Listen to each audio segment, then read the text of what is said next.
జీవితంలో సగం వయసు అయిపోయింది నాది ఇప్పుడు.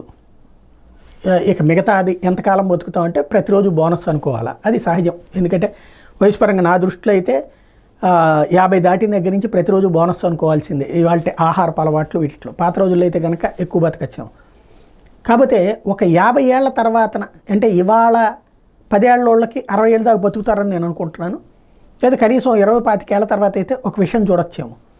ఏంటయ్యా అంటే, మన దేశంలో విదేశీ శక్తుల ఓపెన్ యాక్షన్, ఓవర్ యాక్షన్, చివరికి హిందువులు ఎక్కడెక్కడ ఉంటారో తెలియదు. ఇప్పుడు మనం ఎలా సంతోషపడాలంటే, బ్రిటన్ ప్రధానమంత్రి రిషి సునక్ భారతీయ మూలాలు ఉన్నాడు, అమెరికాలో అది ఉపాధ్యక్షురాలుగా ఉన్నట్టు కమలా హ్యారిస్ భారతీయ మూలాలు ఉన్న అమ్మాయి, లేకపోతే కనుక ఇప్పుడు కొత్తగా ఎంపికైనటువంటి వైస్ ప్రెసిడెంట్ భార్య భారతీయ మూలాలు ఉన్న అమ్మాయి, ఇట్లా చెప్పుకుని సంతోషపడాలేము. ఎందుకంటే ఇక్కడ ఉన్నటువంటి అవసరాలకి, ఇక్కడున్న పాత రోజుల సంపాదన ఒక 100, 200, 500, 1000, 1200, 1500, 2000, 3000 ఇది పోయింది. లక్షల్లో జీతాలు ఇదివరకు విదేశీయులకు వస్తాయి అంటే ఇక్కడ అదే వస్తుంది.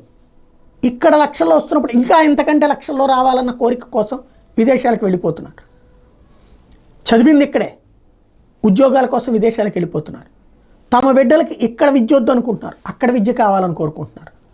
తాము చదివిన ప్రభుత్వ పాఠశాలలు వద్దనుకుంటున్నారు, కార్పొరేట్ విద్య దగ్గరికి వెళ్ళారు. ఆ కార్పొరేట్ కాకుండా విదేశీ విద్య కావాలని కోరుకుంటున్నారు. అక్కడ మన కల్చరు, మన సంస్కృతి, మన సంప్రదాయం, మన ఆలోచన ఎక్కడి నుంచి పుట్టుకొస్తుంది? అసాధ్యం. బ్రతకడం కోసం చదువు అన్నటువంటి రూట్లోనే ఉంటుంది. ఆ దేశాల పట్ల భక్తి నేర్పుతారు కానీ మన దేశం పట్ల భక్తి నేర్పరు కదా.